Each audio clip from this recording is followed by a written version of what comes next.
वक्फ bill एक बहाना है, असल मकसद वक्फ की जमीन को हथियाना है। बहुत से मुसलमान को यह इल्म ही नहीं वक्फ का मतलब क्या है, इसलिए सरकार इसकी फायदा उठा रही है। अब अगर हम सब ने आवाज नहीं उठाई तो हम अपने हक से हाथ धो बैठेंगे। आइए जानते हैं वक्फ क्या है, इस बिल के पारित होने से क्या नुकसान है और हमें विरोध क्यों करनी चाहिए। आइए इस वीडियो में जानते हैं। यह वीडियो हर मुसलमान के लिए है, इसलिए वीडियो को अंत तक देखें।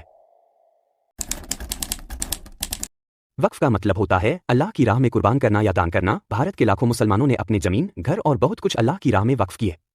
इन संपत्तियों का उपयोग मुख्यतः धार्मिक या परोपकारी उद्देश्यों के लिए किया जाता है, जैसे मस्जिदें, मदरसे, कब्रिस्तान, अस्पताल और शिक्षण संस्थान। इन्हीं संपत्तियों की देखरेख के लिए भारत में वक्फ बोर्ड की स्थापना की गई।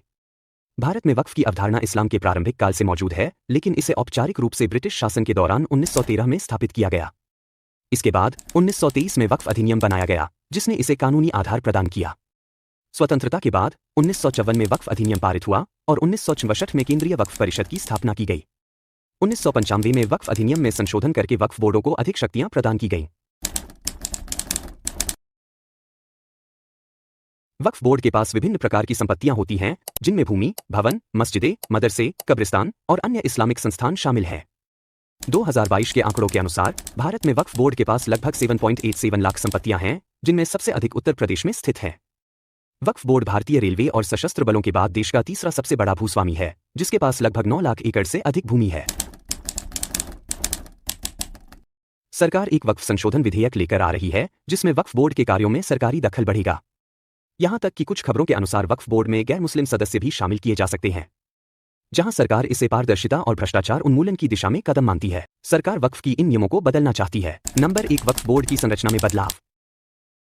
सरकार चाहती है कि वक्फ बोर्ड में अब गैर मुस्लिम सदस्यों को भी शामिल किया जाए। पहले वक्फ बोर्ड में सिर्फ मुस्लिम सदस्य होते थे। नंबर 2, वक्फ संपत्तियों की जांच का अधिकार। सरकार वक्फ की संपत्तियों की जांच और निगरानी का अधिकार प्रशासन या दूसरे सरकारी निकायों को देना चाहती है। वक्फ संपत्ति की हिफाजत अब बोर्ड के बजाय सरकारी एजेंसियों के अधीन हो सकती है। नंबर 3, संपत्ति पर दावा करने की प्रक्रिया बदलेगी। नए संशोधन के तहत कोई भी व्यक्ति वक्फ संपत्ति पर अपना दावा करे तो उसे 30 साल के भीतर सबूत देना होगा, वरना उसे वक्फ संपत्ति माना जाएगा। नंबर 4, वक्फ संपत्तियों की बिक्री या लीज को मंजूरी। सरकार यह सुविधा देना चाहती है कि कुछ विशेष स्थिति में वक्फ जमीन को लीज पर दिया जा सके या इस्तेमाल बदला जा सके, बशर्ते सरकार की मंजूरी हो। नंबर 5, पारदर्शिता और ऑडिट।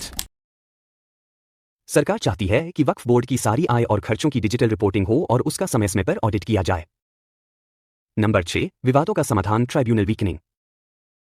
पहले वक्फ से जुड़े मामलों का हल वक्फ ट्रिब्यूनल करता था। अब सरकार चाहती है कि ये अधिकार सिविल कोर्ट या दूसरे न्यायिक निकायों को दे दिए जाएं।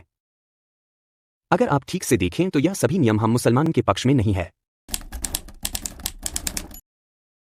अगर सरकार सच में पारदर्शिता चाहती है तो वक्फ संपत्तियों की लूट रोकने में हमारी मदद करे, मगर हमारे अधिकार न छीने। वक्फ संपत्तियों पर कब्जे, अतिक्रमण और भ्रष्टाचार की जांच जरूरी है, लेकिन इसका हल धार्मिक संस्था की स्वायत्तता छीनकर नहीं निकाला जा सकता। आज जरूरत है वक्फ बोर्ड को और मजबूत बनाने की, ताकि यह सही हाथों में रहकर गरीबों, मजलूमों और छात्रों की मदद कर सके, क्योंकि यह हमारे लिए जमीन का मामला नहीं बल्कि आस्था, इतिहास और पहचान का सवाल है। हम वक्फ की हिफाजत इसलिए नहीं करते क्योंकि ये हमारी मिल्कियत है। हम इसकी हिफाजत इसलिए करते हैं क्योंकि ये अमानत है, अल्लाह की राह में दी गई जिम्मेदारी। और एक मुसलमान अमानत में खयानत नहीं करता। आज वक्फ पर हमला नहीं हो रहा, बल्कि हमारी नियत, हमारी इबादत और हमारी पहचान पर सवाल उठ रहा है। अगर अब भी हम खामोश रहे तो कल हमारी मस्जिदें, हमारे मदरसे, हमारे हक सब पर ताले ले लगेंगे। खामोशी से बड़ा जुल्म कोई नहीं। अब बोलो हक के साथ, सच्चाई के साथ, क्योंकि अल्लाह सच्चे इरादों वालों के साथ होता है। अगर आज हम वक्फ की जमीन नहीं बचा पाए तो कल कौन हमारी नस्लों का वजूद बचाएगा? तो बताओ, क्या हम अल्लाह की दी हुई अमानत की हिफाजत करेंगे या खामोशी से उसे मिटते हुए देखेंगे? कमेंट करें और इस वीडियो को ज्यादा से ज्यादा शेयर करें अपने ग्रुप पर, सोशल मीडिया पर, ताकि हर मुसलमान तक वीडियो पहुंचे और अपने हक के लिए आवाज उठाए। अस्सलामु अलैकुम।